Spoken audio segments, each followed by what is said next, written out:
Leemos Jueces capítulo 20, versículo 36 al capítulo 21, versículo 1. Dice así: los hijos de Benjamín vieron entonces que estaban siendo derrotados. Sin embargo, los hijos de Israel cedieron campo a Benjamín, pues confiaban en la emboscada que había puesto detrás de Gabá. Entonces la gente de la emboscada se apresuró y acometió contra Gabá, y la gente de la emboscada desplegó y pasaron a filo de espada a toda la ciudad. Y era señal convenida entre los hombres de Israel y los de la emboscada, que estos harían subir una gran humareda desde la ciudad. Así, cuando los hombres de Israel volvieron la espada en el combate, y los de Benjamín comenzaron a causar bajar entre los hombres de Israel, matando a unos 30 hombres, pensaron: de seguro están derrotados ante nosotros como en el primer combate. Pero cuando la humareda comenzó a subir de la ciudad, los de Benjamín miraron hacia atrás, y aquí que de la ciudad subía el humo a los cielos. Entonces los hombres de Israel se volvieron, en tanto que los de Benjamín se consternaron, pues veían que la catástrofe había caído sobre ellos. Por ellos volvieron sus espadas ante los hombres de Israel y tomaron el camino al desierto. Pero la batalla siguió ardorosa tras ellos. El tiempo que los que salían de la ciudad eran exterminados en medio de ellos. Cercaron así a los benjamitas y los persiguieron sin tregua hasta frente a Gabá, hacia donde nace el sol. Y de Benjamín cayeron 18,000 hombres, todos ellos hombres valientes. Los demás se volvieron y huyeron hacia el desierto, hasta la peña de Rimón, y de ellos fueron abatidos en los caminos otros 5,000 hombres, y siguieron persiguiéndolos hasta Kidón, donde mataron a 2,000 hombres más. De manera que los que cayeron de Benjamín aquel día fueron 25,000 hombres armados de espada, todos ellos hombres de valor. Pero 600 hombres se volvieron y huyeron hacia el desierto hasta la peña de Rimón, y se quedaron en la peña de Rimón 4 meses. Los de Israel se volvieron contra los hijos de Benjamín y los mataron a filo de espada, tanto hombres como animales, y todo lo que fue hallado, y prendieron fuego y cuantas ciudades hallaron.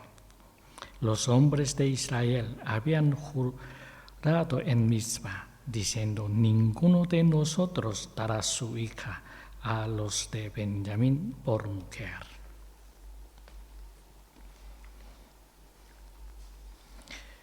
Jueces capítulo 20 relata 2 veces que Israel utilizó una emboscada para derrotar a la tribu de Benjamín. Primero se da un informe general y luego uno más detallado. Esto muestra la importancia de esta guerra para Israel y la necesidad urgente de comunicarla. El primer informe es general, describiendo cómo Israel usó una emboscada y cómo los benjamitas lucharon sin saber que estaban siendo derrotados hasta el final. En esta batalla hubo un total de 25,000 benjamitas muertos. El segundo informe es más detallado. 18,000 murieron en batalla, 5,000 mientras huían perseguidos y 2,000 más de Edom, sumando así 25,000 en total. Solo sobrevivieron 600 que huyeron a Rimón. El pueblo de Israel regresó a la ciudad y mató a mujeres, niños y animales, como se menciona en Jueces capítulo 20, versículo 48. Leemos Jueces capítulo 20, versículo 48. Dice así: los de Israel se volvieron contra los hijos de Benjamín y los mataron a filo de espada, tanto hombres como animales, y todo lo que fue hallado, y prendieron fuego a cuantas ciudades hallaron. Al principio, los israelitas no tomaron esta guerra en serio. Tenían una gran ventaja numérica y pensaban que con solo intimidarlos se rendiría. Pero la batalla no fue tan simple. La tribu Benjamín luchó desesperadamente, causando grandes bajas a los israelitas. Lo que necesitamos hoy es una actitud seria. No debemos tomar a la ligera, ni siquiera las tareas más pequeñas. No es aceptable. Incluso cuando realizamos tareas que creemos firmemente que son la voluntad de Dios, debemos dedicarnos seriamente a cada pequeña parte con todo nuestro esfuerzo. Es cierto que el pueblo de Israel hizo un juramento, pero ¿fue realmente correcto matar a los que estaban cansados y descansando, a los que huyeron a Edom, y también a las mujeres, niños y animales que estaban en la ciudad? Lo que hizo el pueblo de Israel fue una tontería.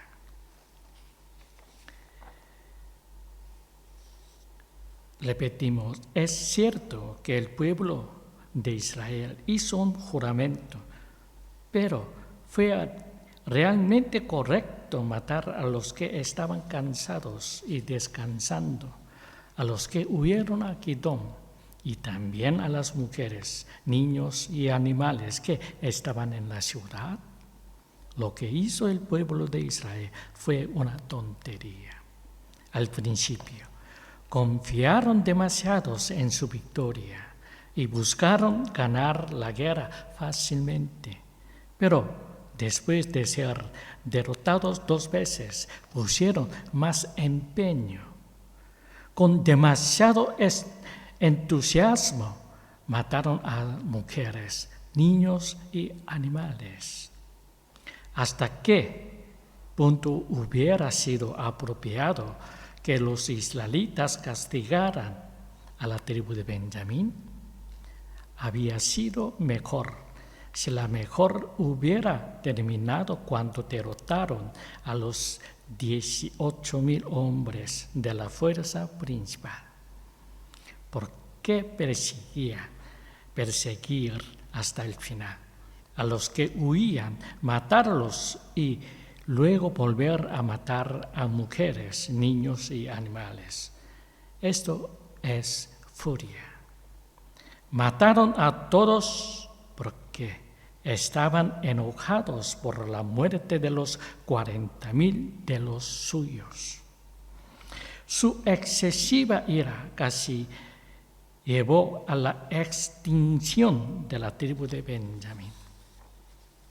El primer tema fue la causa de la guerra civil. El segundo tema fue la emboscada de Israel. Ahora, el tercer tema es el resultado de la guerra civil. La primera guerra civil causó una gran herida en el corazón de todo el pueblo de Israel. Aunque Israel ganó, nadie estaba feliz. Todos se reunieron en Betel y lloraron amargamente. Leemos Jueces capítulo 21, versículos 2 y 3. Y el pueblo llegó a Betel, y ahí permanecieron ante Elohim hasta la tarde, y alzando la voz, prorrumpieron en gran llanto, y decían: ¿por qué, oh Yahvé, Dios de Israel, ha sucedido esto en Israel, que hoy se eche de menos una tribu en Israel?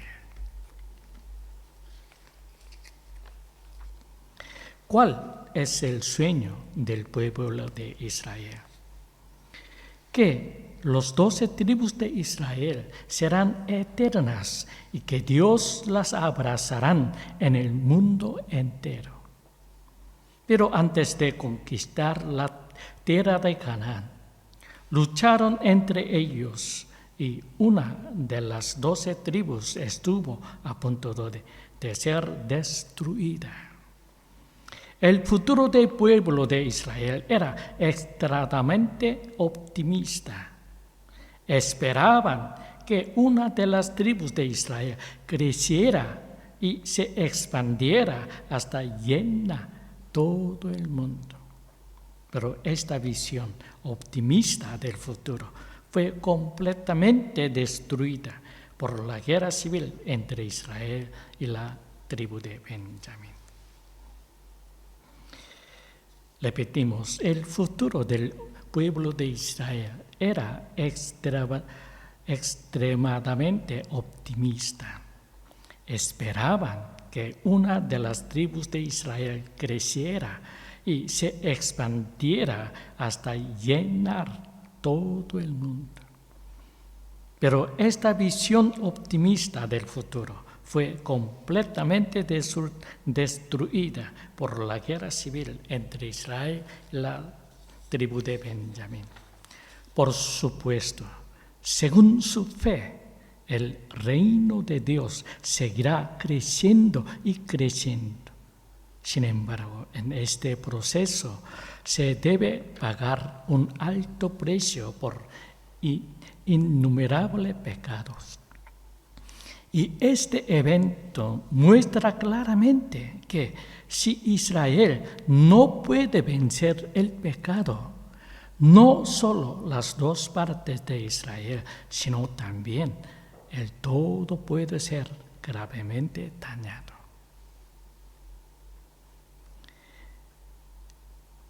Repetimos, por supuesto, según su fe, el reino de Dios seguirá creciendo y creciendo. Sin embargo, en ese proceso se debe pagar un alto precio por innumerables pecados. Y este evento muestra claramente que si Israel no puede vencer el pecado, no solo las dos partes de Israel, sino también el todo parte ser gravemente dañado. La visión del futuro de Europa en el siglo XIX era completamente optimista. El asombroso desarrollo de la ciencia y la tecnología parecía garantizar una utopía perfecta.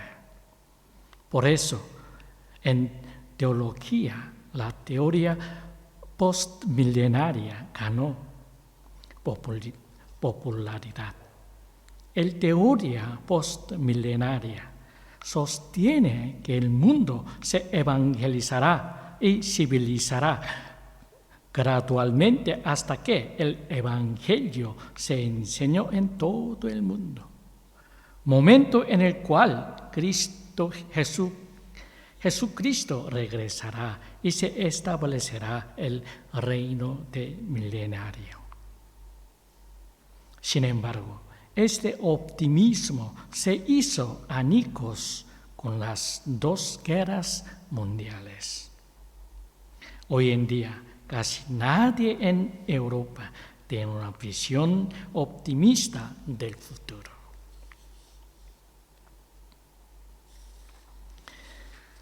La posición de los cristianos sobre el futuro no es ni optimista ni pesimista. Si buscamos la respuesta en la Biblia, la historia de la humanidad continuará hasta el regreso de Jesucristo. No importa cuán contaminado esté el medio ambiente, cuán desarrolladas estén las armas nucleares de guerra, o cuán precarias sean las condiciones de vida, esto no significa el fin del mundo. Afirmar tal cosa sería una herejía que niega la soberanía absoluta de Dios. Lo importante para nosotros es luchar contra el pecado hasta el final, centrados en la iglesia. Repetimos, la posición de los cristianos sobre el futuro no es ni optimista ni pesimista. Si buscamos la respuesta en la Biblia, la historia de la humanidad continuará hasta el regreso de Jesucristo. No importa cuán contaminada esté el medio ambiente, cuán desarrolladas estén las armas nucleares de guerra, o cuán precarias sean las condiciones de vida. Esto no significa el fin del mundo. Afirmar tal cosa sería una herejía que niega la soberanía absoluta de Dios. Lo importante para nosotros es luchar contra el pecado hasta el final, centrados en la iglesia. Para nosotros es luchar contra el pecado hasta el final, centrados en la iglesia. Fue correcto para el pueblo de Israel luchar contra la tribu de Benjamín, que defendía el pecado de su pueblo. Sin embargo, no sabían que el resultado de la guerra civil sería tan destructivo y terrible. Pensaron que pelearían un poco y llegarían a un acuerdo en un nivel razonable, pero el resultado fue desastroso. La gente de Israel acudió en masa a llorar amargamente ante Dios, porque era el curso en el que Dios había prometido y bendecido el futuro de Israel a su antepasado Jacob. Al ver las terribles consecuencias del pecado, lloraron amargamente. Los habitantes de Gabá podrían haber tratado de burlarse de los extranjeros que llegaron a su pueblo, pero el resultado fue la destrucción total de una tribu. Como dijo el Señor en su sermón imaginario, bienaventurados los que lloran, porque recibirán consuelo. Mateos capítulo 5, versículo 4. ¿Quiénes son las personas que sufren aquí? Son aquellos que se afligen por el pecado dentro de ellos y las terribles consecuencias que ese pecado trae. El pecado comienza pequeño, pero sus resultados son una destrucción total. ¿Quién son las personas que sufren aquí? Son aquellos que se afligen por el pecado dentro de ellos. Las terribles consecuencias que ese pecado trae. El pecado comienza pequeño, pero sus resultados son una destrucción total. ¿Por qué lloraron amargamente los israelitas en Betel? Porque vieron las enormes consecuencias del pecado. No sabían que unas pocas personas desenfrenadas vagando por la noche podrían causar tan terribles resultados. Pero cuando presenciaron la posible desaparición de una tribu entera, se dieron cuenta de que el pecado no es algo que se deba tomar a la ligera. El pecado no es algo que se deba tomar a la ligera. Imaginemos si nosotros o nuestras familias hubiesen muerto en lugar de la tribu de Benjamín. ¿Qué tan terrible y aterrados sería eso? ¿Qué tan terrible y aterrador sería eso? La iglesia de hoy ha cedido ante el dinero y la codicia humana. Puede parecer grande y lujoso por fuera, pero no cumple su verdadero papel. La iglesia debe ser un lugar para curar el pecado y restaurar la moralidad. Los cristianos deben proclamar seriamente la verdad. Esa verdad es la que lucha contra el pecado en la iglesia.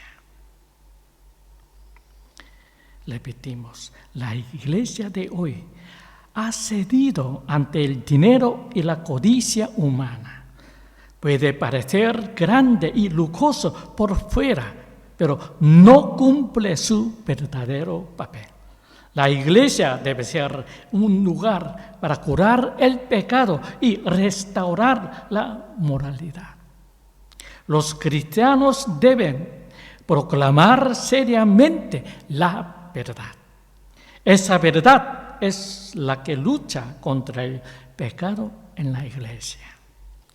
¿Quién es nuestro enemigo?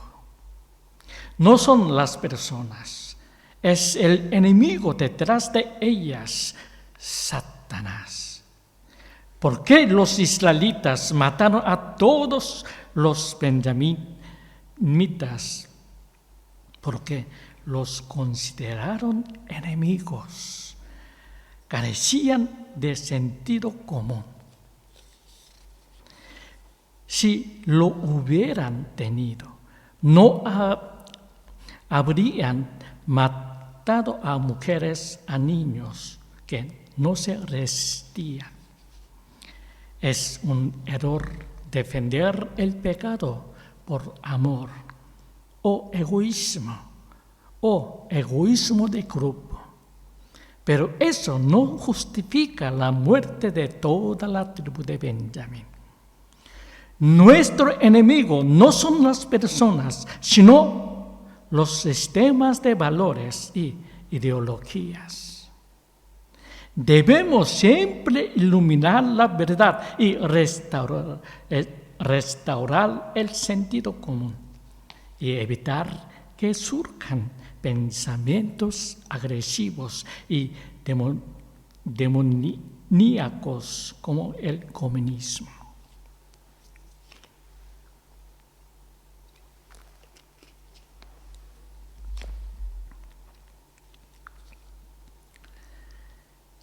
Repetimos, es un error defender el pecado por amor o egoísmo de grupo.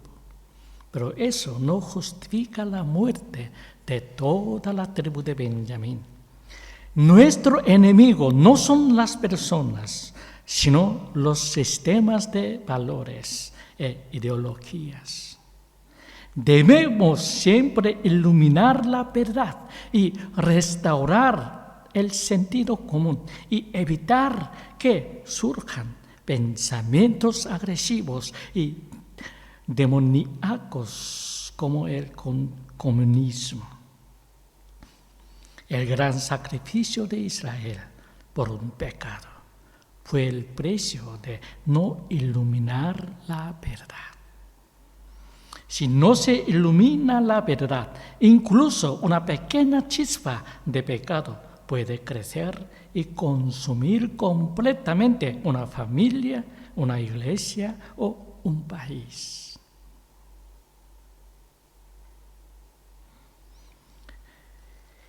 Las personas que son más irracionales tienden a caer en un pensamiento de blanco o negro.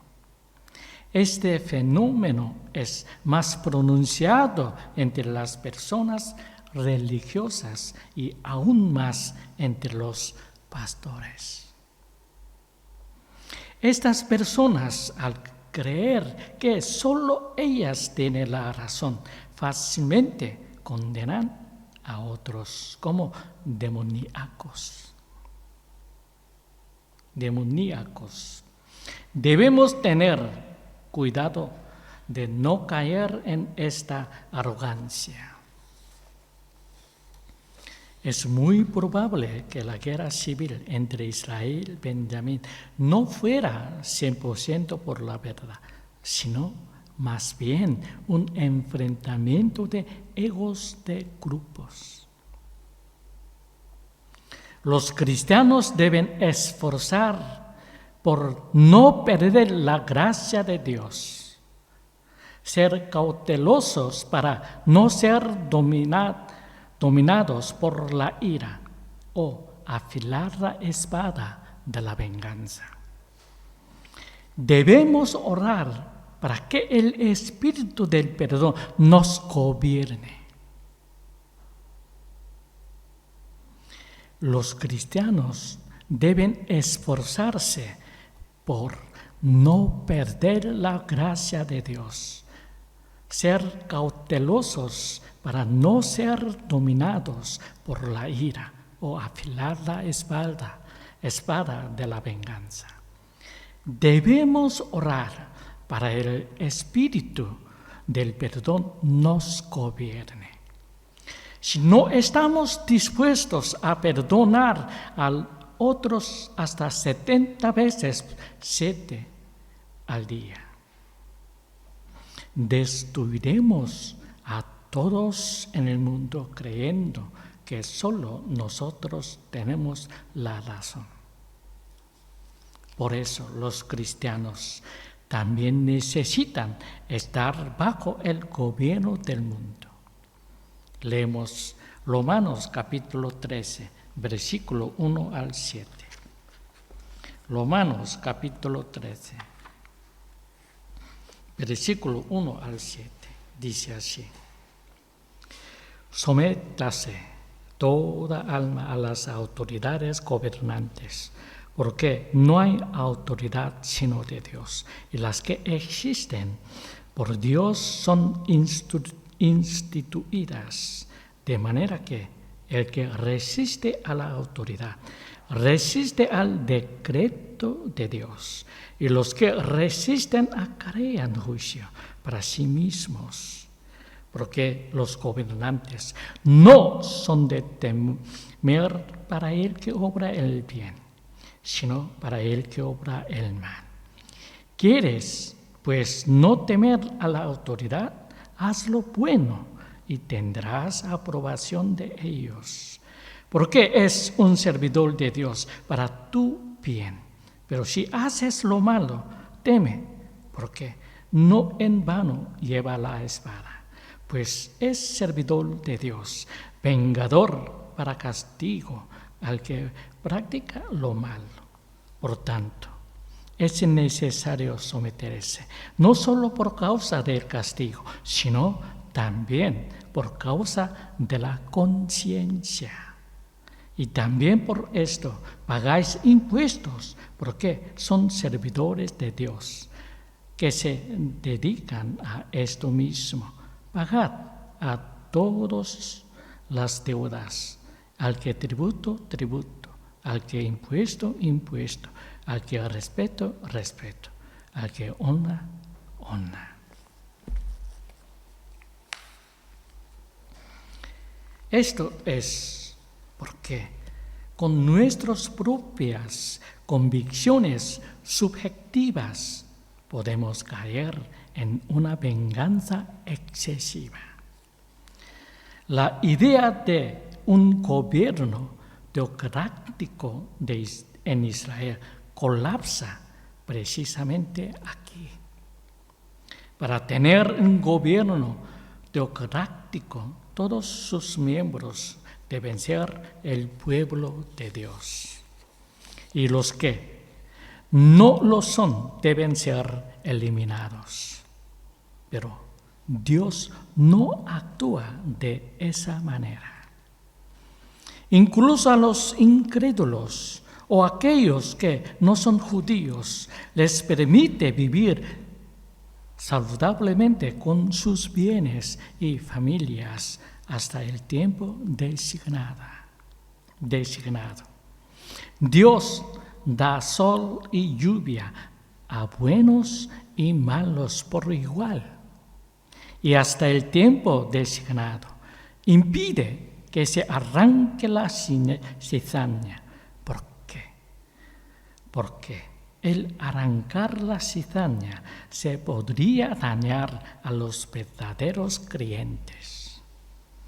A veces es difícil distinguir entre el bueno grano y la cizaña cuando vemos a personas que no viven en la fe adecuadamente. A menudo vemos a personas que parecen estar completamente hundidas, pero de repente cambian y comienzan a vivir como personas nuevas. Pero los israelitas, al tratar de arrancar las malas hierbas, terminaron arrancándolas todas, incluso las buenas. Lo hicieron porque intentaban ser más santos que Dios mismo. Tengamos cuidado de no condenar decisivamente a los demás. Tengamos cuidado de no condenar decisivamente a los demás. Lo que parece maleza a nuestros ojos a menudo resulta ser trigo. No sabemos cuántas personas pueden transformarse en cristianos excepcionales una vez que Dios actúa en ellos. Por eso nuestro Señor dijo claramente que los primeros serán los últimos los primeros. No envidiemos a los malvados cuando les vaya bien. No envidiemos a los malvados cuando les vaya bien. A ver a los malvados y arrogantes tener éxito, debemos reconocer que ha llegado el tiempo del juicio y prepararnos rápidamente para el futuro. No envidiemos en lo más mínimo su éxito y apartémonos de ellos lo antes posible. Al hacer la obra de Dios, hay algo más importante que tener la razón, es tener una actitud humilde y seria ante Dios. Repetimos, no envidiemos a los malvados cuando les vaya bien. Al ver a los malvados y arrogantes tener éxito, debemos reconocer que ha llegado el tiempo del juicio y prepararnos rápidamente para el futuro. No envidiemos en lo más mínimo su éxito y apartémonos de ellos lo antes posible. Al hacer la obra de Dios, hay algo más importante que tener la razón. Es tener una actitud humilde y seria ante Dios. Dios les hizo sufrir derrotadas a los israelitas, no una, sino 2 veces, por esta razón. Aunque Dios esté con nosotros, nunca sucede que las cosas simplemente se resuelvan por sí solas.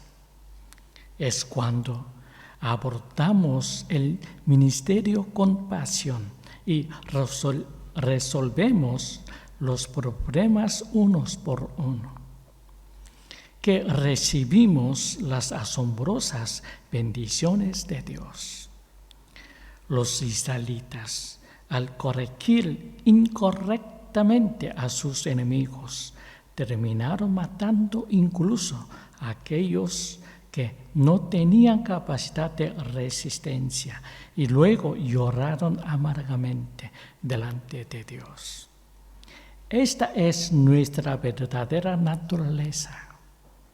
La ideología ha matado a demasiadas personas y todavía tenemos enemigos muy peligrosos entre nosotros.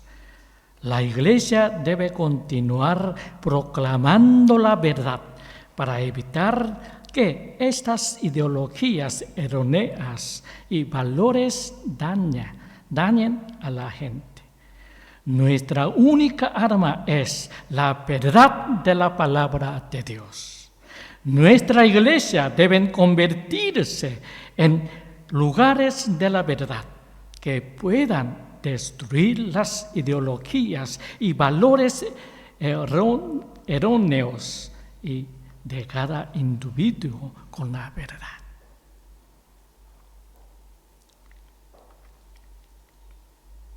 Repetimos, la iglesia debe continuar proclamando la verdad para evitar que estas ideologías erróneas y valores dañen a la gente. Nuestra única arma es la verdad de la palabra de Dios.